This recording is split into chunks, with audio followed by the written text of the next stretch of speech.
righty, folks. Welcome to What It Takes, a mini-series where I ask the same questions to elite coaches and they talk about what it takes to become an elite coach. I'm your host, Kevin Shaw, and today we are talking with five-star diamond and two-time elite coach Maegan Blinka. Maegan, welcome to What It Takes. Thanks. Maegan, tell us a little bit about yourself. Sure. First off, I'm a mom. I'm a mom to two. Aubrey and my daughter will be 6 this summer, and Colton just turned 4. And I am a wife to my amazing husband, Kyle. We've been married almost 8 years now. And I have a prior background in accounting, but ended up in the health and fitness here as a coach with Beachbody.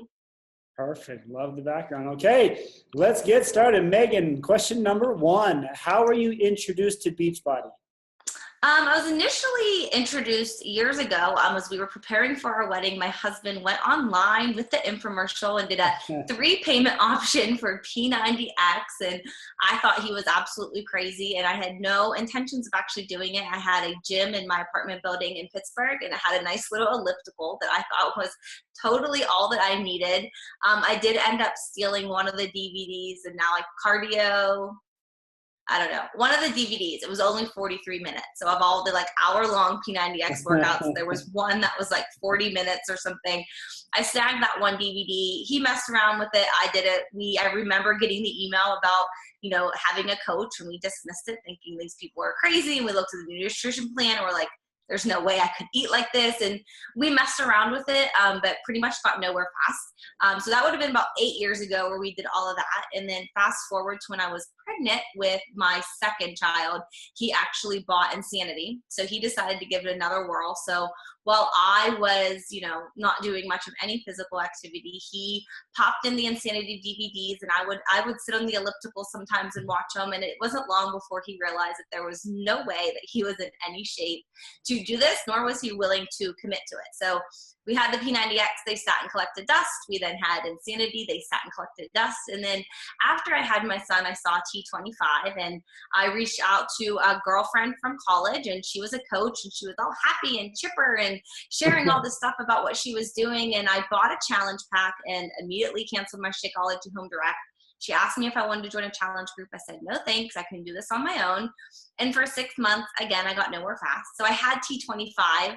I would occasionally try to do it. I never finished the program in that 6-month time.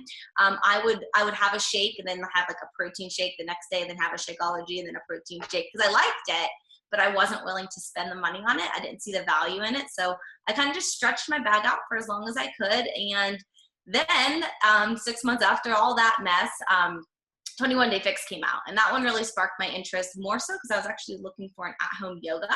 At the time, I was 9 months into my new career as a stay-at-home mom, and I was missing, getting out and doing things. And there was a hot yoga studio that opened up in our area, and I loved it, but I had no salary of my own anymore, and it took me about 2.5 hours of my day and $14 for the class and $20 for a babysitter, and it was all this work just to get a workout in. So when 21 Day Fix advertised these workouts and I knew it had yoga, I bought the program thinking this was going to serve as my at-home yoga since I couldn't get to the classes anymore. And this time my coach did not offer me the challenge group. She actually just put me in. And I was one of those flies on the wall. I did not participate. The first time she said it's Flex Friday, take a selfie, I thought she was crazy. There was no way I was turning the camera around on my phone. But it didn't take long before I realized the power of the positivity of the group and the support.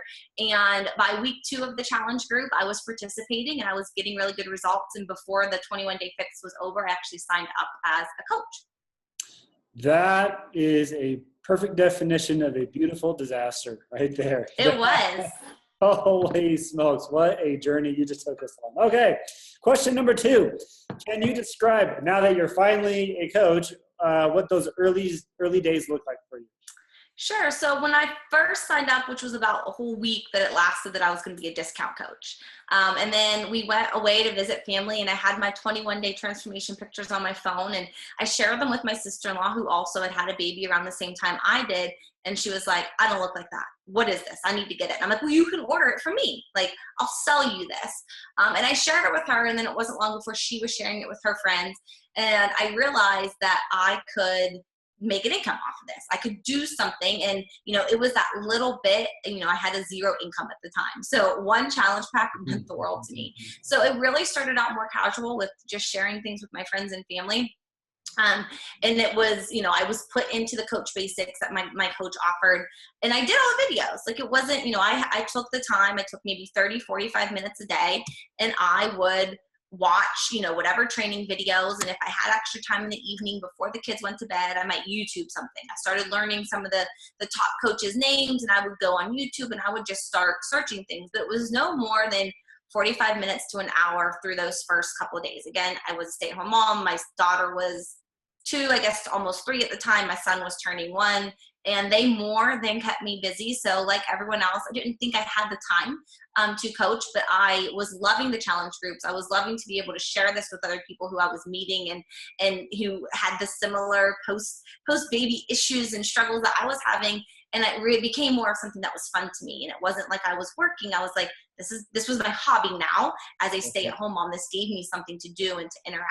So it started out slow, by all means. It wasn't a lot of time, but it quickly compounded. And, the first time my coach shared my transformation picture, I was on a transformation Tuesday. I still remember I went to the grocery store and I came home, and on my Facebook, I had like 20 messages from people saying, what did I do? And I was like, oh my gosh, like, people need this. They don't know what it is, and I can help them. And I then started making it more of a business. So the early days were certainly kind of ad hoc, what I could fit in. When the kids went to bed at night was about all it looked like, and it was training videos. It was YouTubing whatever I could find, whatever video I clicked play on, and whichever video popped up next. Yeah, well, what a great organic process. So you had to go through the experiences. You had to go through that whole process to get where you are today. It wasn't straight up, business, money, go, go, go. You had to go through those experiences. Great stuff. All right, next question. What do you feel are some attributes or habits you have that contribute to your success? I think above anything else, it's consistency. From the day that, it was of signing up as a coach was probably 2 weeks before I was like, okay, I'm going to actually do something with this. But I have posted every single day. Doesn't matter if I'm on a trip, on a cruise, limited Wi-Fi, I find a way. I have posted every single day. I think I went almost 2 years without missing a workout of the plan. I had my planned rest days, but I looked at this was my job. It was a really cool job that my job was to work out and share my journey with other people. But I took that seriously, and I have without a doubt shared at least my workout or why I didn't work out and what I did instead of that for the day, and something else on social media every day for the last, 38 months now. But the consistency is definitely the one thing that I have done and that I will fall back on to tell anyone. Like, if you're not having success, you're struggling with something, go back and look. And if you're not being consistent, that one single thing can really go a long way. And I will ask that question here in just a bit. Very good. All right. What advice do you have for a brand new coach who doesn't know where to start? What can they start doing today to achieve long-term success? I'd say allow other coaches around you to inspire you, but don't let that, drive what you're doing. Like, you got into this for a reason.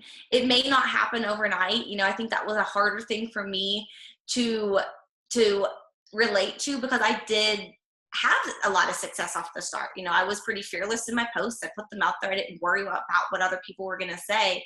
And I did have a lot of people who came to me. I got, I was doing this right with, 21-day simple, relatable results that other people saw, and I invited them to join me. And luckily for me, I had people who wanted to join. So I've always struggled with, the people who do get into this, who even have great results, and, they're struggling with how to relate and to connect with people. But I think you have to fall back on why. When you go in to sign up and through the coach sign up process, there's something behind there that's driving you. And it can be a financial reason. It can be, the desire to be part of a team and a group. It can be ongoing results for your own fitness journey, but you have to have a reason why that is. And if you're not seeing the success that you want to with the business, remember that there's something else that holds you into this to start with. And if you allow that to keep going, I had a coach who posted for 11 straight months before she hit Success Club. She was consistent for 11 months, nonstop, did not put her foot off the pedal, and eventually she hit Success Club. And that victory, and she just, it came down to, doing what you're doing, why you're doing it, and, kind of not focusing on what other people around you are doing and trying to just remember why you are doing it. Yep. Got to take time out of the equation. Absolutely. Love that. Okay. Here it is. What about the coach who is struggling or thinking about giving up? What advice do you have for them? I know someone once asked me, I was on a call very early on in my career, and they said, what keeps you when you're having a hard month? What keeps you going? And I said, the people who rely on me. It doesn't matter if there's just one person, if you have one challenger, or even just the people who look to you for support and maybe they're never a customer of yours. People count on me. Like, people will message me, you inspire me. They may do some other company. They may have no interest in ever joining a challenge group, but I am that light to them. And I am that positive person that they can see on their social media. And I don't discount that. And even if it's one person that maybe bought a challenge pack off you when you first got started, that's one person. And I feel like if you quit this business, you quit on the commitment that you made to them when they signed up with you. You collect a commission when someone buys a challenge pack for you. Like, you're getting paid to do something for those people. When you quit on that and you give up on that, you're giving up on that person. And I don't think it's fair to them. So I honestly can't say I've ever had an experience personally where I have felt, oh my gosh, that I'm done. I can't do this anymore. But that, I think, because it won't come to my mind. I have too many people that rely on me to be there for them, that it's not fair. That if I'm having a hard month or a tough time or going through something in my personal life, that I can stop or give up on those people who are trusting me. Cool. Perfect. I love that. All right. What is the best advice you've received regarding your personal business? I'd have to say that, again, early on, I was told, be here in a year. And I know some people will say, well, I was here in a year and I didn't get very far. Well, it's not just like sit here and be here in a year. It's do everything you're told to do and see what happens if you can do that in a year. And it all comes down to the compound effect, which I know we all recommend our new coaches read. But I saw the compound effect happening, and people just kept saying, be here in a year. So I remember my coach would say, what do you want out of this business? I'm like, I don't know. At the time, I had no income to replace. It was zero. So anything I made was better than I had before. So I just went into it that I'm going to do everything I can every single day from now until 12 months from the time I signed up, and I'll see where I'm at. That was like my mindset in the beginning. But I saw it compounding, and I saw the potential for the business, and I knew that I wasn't going to actually stop in a year, because if I saw what happened in a year of every single day inviting and being consistent and sharing my journey, not only was I getting the fitness results myself, but I was building a solid business, and I was attracting other people who wanted to do it too. So, be here in a year, but be here consistently for 12 straight months. And if you don't ever stop, no breaks, don't go on vacation I just went on vacation last week. I didn't skip a beat. I worked, not maybe the hours I work on a normal day, but I worked every day. Not because I had to, because I wanted to, because I have challengers who depend on me every day to check in with them. Yep. And that's me. But I, to this day, in the 3+ years, I've never missed a check-in. I would check into my group every single day, no matter where I am and how it works. Even if it's a short check-in, I check in every day. Great advice. There it is. All right, Maegan, on to the speed round. This is simply where I'm looking for short, quick answers. Question number 1, on average, how much time do you spend working your business? Oh, average is a tough one because my days are different. And if you follow me on social media, I've got 2 little ones that are extremely unpredictable. I don't have an average day. I can tell you right now, my kids are obviously off for the summer. So I have a babysitter set aside to give me 2 4-hour days. Okay. And then everything else would happen at night, anywhere from, 2 to 3 hours in the evening once they go to bed, depending on how bedtime goes, because that could be an hour or 2 or 3. So it honestly, it depends every single day. But and through the school year, it was the same. I had 2 hours Monday, Tuesday, Wednesday, and Thursday where the kids were in school. So I had like 8 hours of daytime work, so to speak. And honestly, the rest of it all comes when the kids go to bed. So typically 2 hours, like Sunday through Thursday. So it's at like 10, 18. So at least 20 hours plus whatever I can get in on the weekends. So I'd say average week, I probably get somewhere close to 25. But honestly, every week is different. This week with Sean T week coming up next week, and I'm running a challenge group, and I have a new coach training academy. I'm putting more time in, but it just depends. Okay. What is your average SC each month? Recently, it's actually been around 20, 25, but I'll be honest, it wasn't like that always. I started out kind of like a rocket, like I said, like I had a lot of early on success. I was like 25 to 30 my first 3 or 4 months. I actually tried to pull it in the back office and I couldn't figure out how to go back that far. But I remember my first 10 months, like I had 10 months my first year. It actually had more SC points in those 10 months than I did the next 12. So like my second full year. And I pretty much went like 2 years of an SC 10. Like once I got 10, I kind of stopped. I didn't run another challenge group. I didn't try to recruit. I didn't try to do follow-ups until the first of the next month. And then I would go boom, boom, boom until I hit SC10. And then I would just focus on my team the rest of the month. But I stopped doing that in the fall of last year because I realized I can actually do more than 10. And while 10 is that benchmark and 10 is by all means the minimum that I set out to achieve, I can do more than 10 because I don't have to stop just when my challenge group gets filled. So I started first month, I run 2 groups. And since it started with the Quarter Force launch, I hit the ground running with that. I was excited for that program. And since that, November of last year, I've been doing about 20, 25. I think one month might have been 30 since then. Okay. And what percentage of time do you focus on your own business versus your team? I shoot for the 80-20. I spend about 20% on my team. I will only work with willing. I will not chase someone down. If you want this, I am here 100% to guide you, to help you, to run with you, to walk beside you, but I'm not going to come chase you. Okay. And what leadership ladder rung are you at right now? Team leader. Team leader. Okay, guys, it is time for questions from a hat. Maegan has no idea what question I'm going to ask. Here is today's question. Maegan, what's one thing on your bucket list? Oh, bucket list. I want to go to Italy. Oh. That's number one. I totally want to go there too. My great, or I don't know, my dad's grandfather. So my great grandfather. Yeah. He came over on like the boat from Italy up through wherever it is in New York, Ellis Island, where you sign the paper, and we have the book from when he signed the paper and came over with like $6 in his pocket and all that. And I just think it's the coolest thing. And I would love to go back to see where it all started.